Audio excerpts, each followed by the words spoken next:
Bismillahirrahmanirrahim. Students, here is your lecture number 8 of biochemistry. Here are the major highlights that we will discuss in this lecture, and these includes number 1 acid mucopolysaccharides, and another one is proteoglycans, and the second thing is that we will discuss the biological functions of acid mucopolysaccharides and proteoglycans as well. Now start with students, first of all we will discuss the म्यूकोपोलीसेक्राइड्स। म्यूकोपोलीसेक्राइड्स को understand करने से पहले आपको पता होना चाहिए students कि ये क्या है, हेट्रोपोलीसेक्राइड्स है या हेट्रोग्लाइकन्स भी हम इन्हें कहते हैं। अब इनको हम हेट्रोपोलीसेक्राइड्स हेट्रोग्लाइकन्स क्यों कहते हैं, क्योंकि आपको पता है मैंने प्रीवियस लेक्चर में बताया था कि जो हेट्रो का मतलब है दैट इज़ डिफरेंट, तो इसके अंदर जो है डिफरेंट जो है मोनोसेक्राइड यूनिट्स कंबाइन होके जो है ये बनती हैं म्यूकोपोलीसेक्राइड्स। तो इसी वजह से हम कहते हैं इसको हेट्रोपोलीसेक्राइड्स और हेट्रोग्लाइकन्स भी इन्हें कहा जाता है। तो नेक्स्ट हम स्टार्ट करते हैं। म्यूकोपोलीसेक्राइड्स होती क्या हैं, इनको हम कॉमनली कहते हैं, these are commonly referred as glycosaminoglycans, और इसको हम इस फॉर्म में लिखते हैं ग्लाइकोज अमाइनो ग्लाइकन्स को GAGS। अब सबसे पहले हम इसको डिफाइन कर लेते हैं। Mucopolysaccharides these are long linear chains of sugar molecules. ये लॉन्ग हैं, लीनियर चेन्स हैं, एक प्रॉपर लाइन में अरेंज होती हैं chains and of sugar molecules and that are found throughout the body. ये आपकी बॉडी के अंदर प्रेजेंट होती है, ऑफन इन म्यूकस, खास करके जो आपका जो थूक है उसके अंदर प्रेजेंट होती है, and in fluid around the joints, जो आपके जोड़ों के अराउंड जो है जो जोड़ हैं, जॉइंट्स हैं, उनके जो फ्लूइड होता है उसके अंदर जो है ये एसिड म्यूकोपोलीसेक्राइड्स या म्यूकोपोलीसेक्राइड्स जो है ये प्रेजेंट होते हैं। नेक्स्ट हम इसको डिस्कस करें तो हम कहते हैं कि कार्बोहाइड्रेट कंटेंट अगर मोर देन 4% होंगे तो हम उसको म्यूकोप्रोटीन्स कहते हैं, और अगर इनके अंदर कार्बोहाइड्रेट कंटेंट लेस देन 4% होंगे तो हम उसको कहते हैं glycoproteins. Students, now we will discuss the biological functions of acid mucopolysaccharides. acid mucopolysaccharides के biological function को समझने से पहले हमें पता होना चाहिए कि acid mucopolysaccharides जो होते हैं these are highly polar होते हैं, एंड हाईली पोलर के साथ साथ जो है वाटर को ये पोलर होने की वजह से ज़्यादा अट्रैक्ट करते हैं, तो उसके अंदर जो है वाटर को होल्ड करने की या वाटर के साथ बाइंड करने की कैपेसिटी होती है। So owing to their capacity to bind and hold water, these acid mucopolysaccharides serve as a natural lubricant. तो ये लुब्रिकेंट के तौर पर जो है एक्ट करते हैं इन द जॉइंट्स, जोड़ों के अंदर ये पाए जाते हैं एज ए नेचुरल लुब्रिकेंट, और उसको रगड़ नहीं खाने देते, और जो है इस तरह से आपके जॉइंट्स होते हैं वो सेफ रहते हैं, and as well as it imparts elasticity to the connective tissues. जो आपकी बॉडी के अंदर कनेक्टिव टिश्यूज होते हैं उसको जो है ये इलास्टिसिटी प्रोवाइड करते हैं acid mucopolysaccharides. Another function of acid mucopolysaccharide is that they are used as a component of cartilage. इसके अंदर जो है ये as a component of cartilage जो है उसके तौर पर एक्ट कर रहे होते हैं, एंड लिगामेंट्स। अब इसको हम देखते हैं कार्टिलेज, जो जैसे कि आपकी जो कान की हड्डी है उसको हम कार्टिलेज भी कहते हैं, तो इस तरह से उसका भी कंपोनेंट है। इसके अलावा जो है लिगामेंट्स कहते हैं बोन, जब बोन के साथ अटैच होती है तो उसको हम लिगामेंट कहते हैं। तो बोन प्लस बोन, तो इस तरह से हमने देख लिया कि ये कार्टिलेज एंड लिगामेंट्स दोनों का मेन कंपोनेंट है एसिड म्यूकोपोलीसैकेराइड उसके अंदर जो है एग्जिस्ट करती है। Mucopolysaccharides are also involve in support, इसके अलावा ये सपोर्ट प्रोवाइड करती है, एंड मोटर फंक्शंस भी इसके हैं। मोटर फंक्शंस में आ जाती है आपकी मूवमेंट वगैरह आ जाती है, फॉर एग्जांपल मूवमेंट।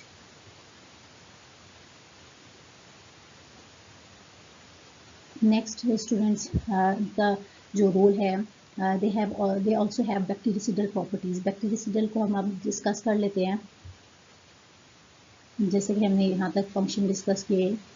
अब हम देखते हैं कि दे हैव बैक्टीरिसिडल प्रॉपर्टीज़। तो बैक्टीरिसिडल प्रॉपर्टीज़ या बैक्टीरिसिडल जो इसका रोल है वो कैसे है, तो बैक्टीरिसिडल कहते हैं बैक्टीरिया को किल करने के लिए।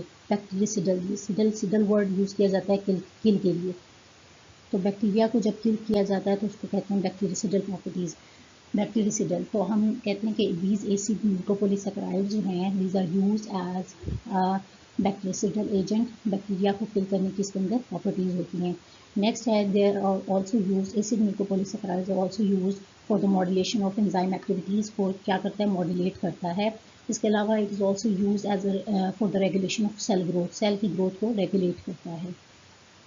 नेक्स्ट स्टूडेंट्स हम क्लासिफिकेशन को डिस्कस करते हैं। क्लासिफिकेशन को अगर हम देखें तो एसिड म्यूकोपॉलीसेकेराइड जो हैं म्यूकोपॉलीसेकेराइड जो हैं वो फर्दर दो क्लासेस में इसको क्लासीफाई किया गया है। एक को हम कहते हैं एसिडिक म्यूकोपॉलीसेकेराइड और जो दूसरी इसकी क्लास है इसको हम कहते हैं न्यूट्रल म्यूकोपॉलीसेकेराइड्स।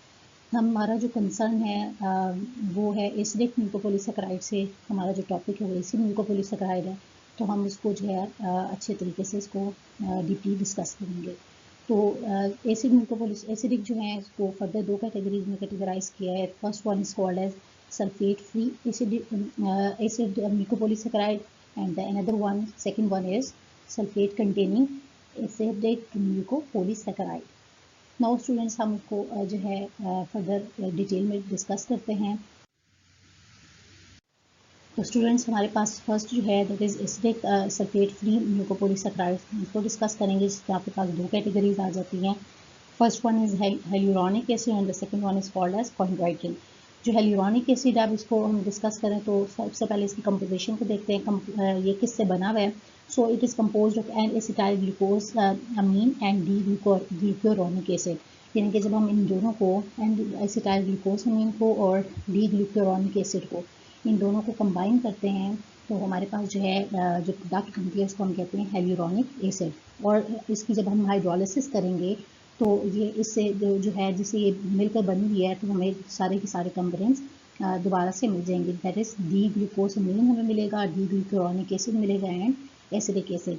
ये स्टूडेंट स्ट्रक्चर है जो कि हेल्यूरोनिक एसिड का। आप इसमें देख सकते हैं कि ये कंपोज हुआ है एन एसिटाइल ग्लूकोसमीन से। यहाँ पर आप ये देख सकते हैं ये एन एसिटाइल ग्लूकोसमीन से कहते हैं। एन एसिटाइल क्यों कहते हैं? क्योंकि एन ये वाला जो आप देख सकते हैं यहाँ पर एन जो है ये इसके साथ एसिटाइल पार्ट लगा हुआ है जिसको हम कहते हैं COCH3। तो एन एसिटाइल और ये सारा पार्ट जो है इसको ग्लूकोज कहते हैं। ग्लूकोज अमीन का पार्ट है तो इसी वजह से हम इसे कहते हैं एन एसिटाइल ग्लूकोज अमीन। और ये जो दूसरा पार्ट है हम इसको कहते हैं डी ग्लूक्यूरोनिक एसिड। अब डी ग्लूक्यूरोनिक एसिड इस वजह से कहते हैं क्योंकि इसके अंदर जो है ये एसिडिक पार्ट है, that is acidic functionality COO negative. तो आप ने देख लिया कि किस तरह से जो है ये हेल्यूरोनिक एसिड कंपोज होता है N acetyl glucosamine and D glucuronic acid से।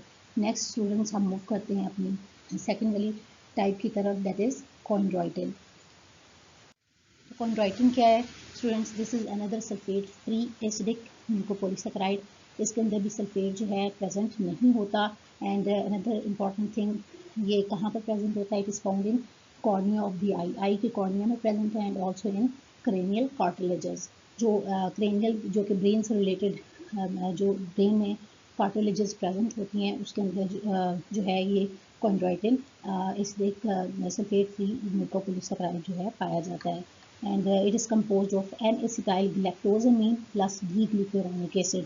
जैसे कि फर्स्ट जो टाइप थी हेल्यूरोनिक एसिड उसमें आपने पढ़ा तो वो N acetyl glycosamine plus D glucuronic acid से बनी थी, जबकि ये जो है N acetyl galactosamine plus D glucuronic acid से बनती है।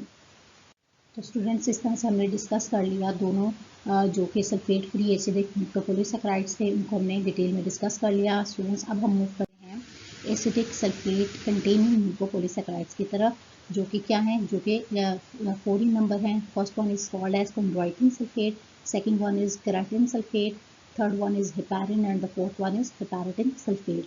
अब इनको हम जो है turn by turn one by one जो है हम इनको डिस्कस करते हैं। Students, now we will discuss the first type, that is chondroitin sulfate, that is sulfate containing acidic mucopolysaccharide। तो सबसे पहले हम इसको डिस्कस करते हैं। It is the principal mucopolysaccharide in brown substance of mammalian tissues. Mammals के tissues में present होता है as well as in their cartilages. And it is sulphate containing mucopolysaccharide, जो कि मैंने पहले भी डिस्कस किया कि सल्फेट कंटेनिंग है, इसके अंदर सल्फेट फंक्शनैलिटी प्रेजेंट है। इसके अलावा जो 4 मेन टाइप्स हैं कॉन्ड्राइटिन सल्फेट की, these are chondroitin sulphate A, B, C and D।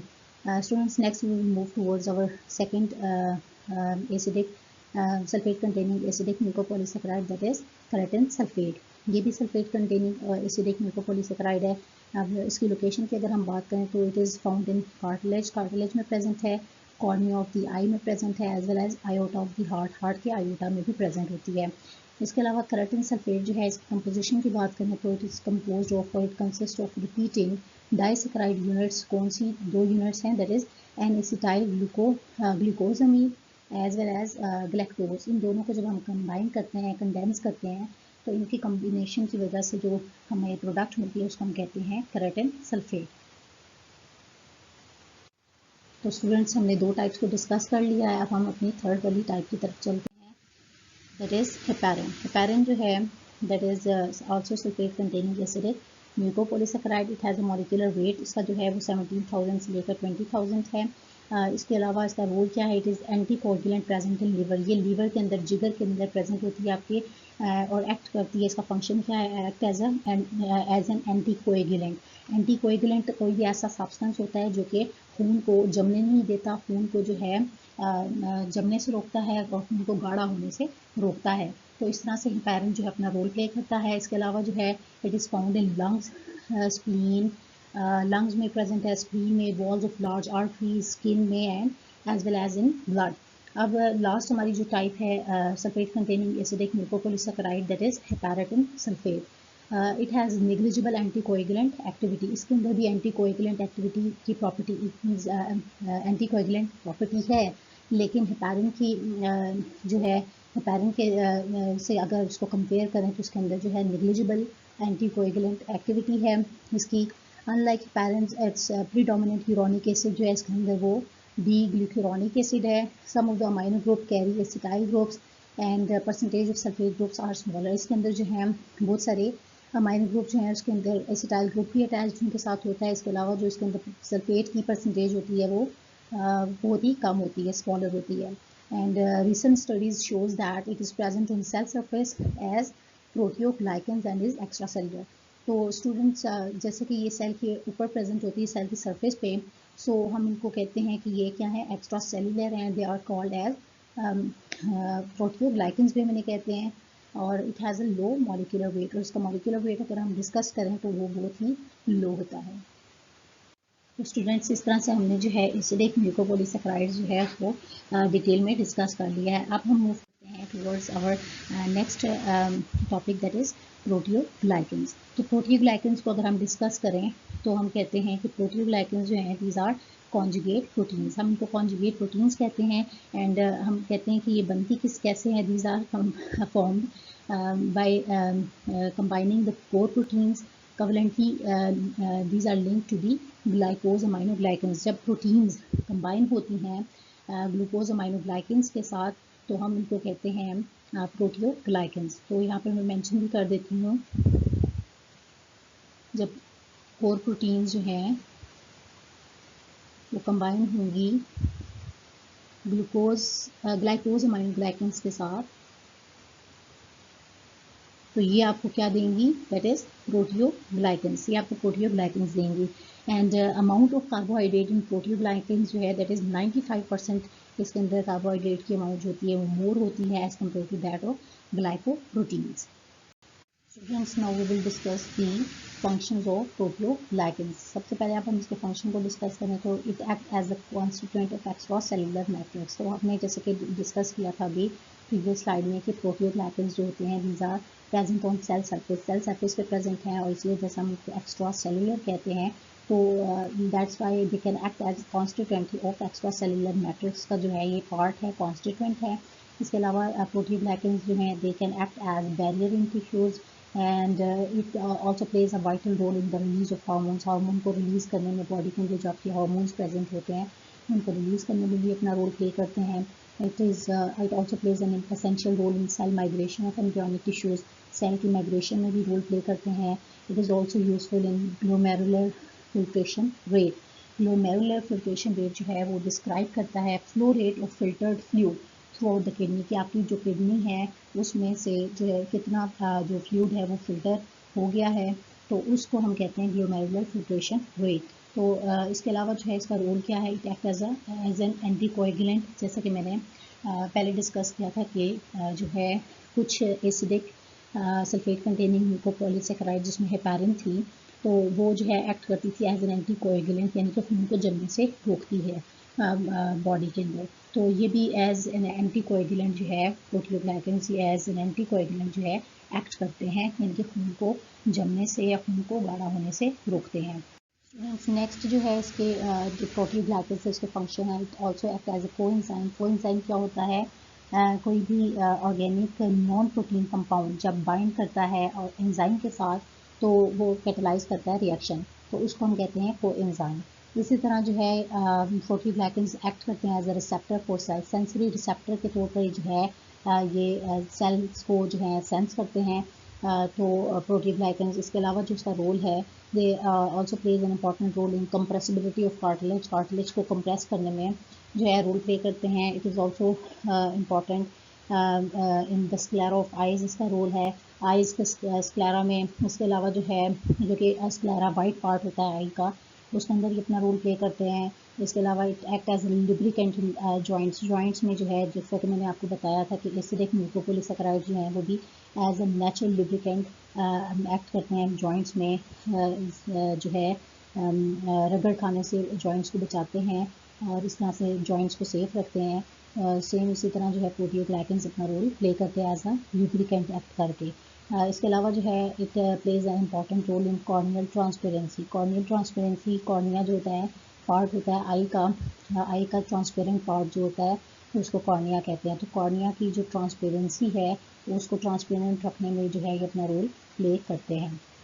So students, this is all about the acidic mucopolysaccharides and proteoglycans, as well as the biological functions of acidic mucopolysaccharides and proteoglycans. Students, hope so कि आपको इससे related कोई problem नहीं है। अगर कोई भी question आपको इससे रिलेटेड है तो आप मुझसे कमेंट में पूछ सकते हैं। Thank you so much.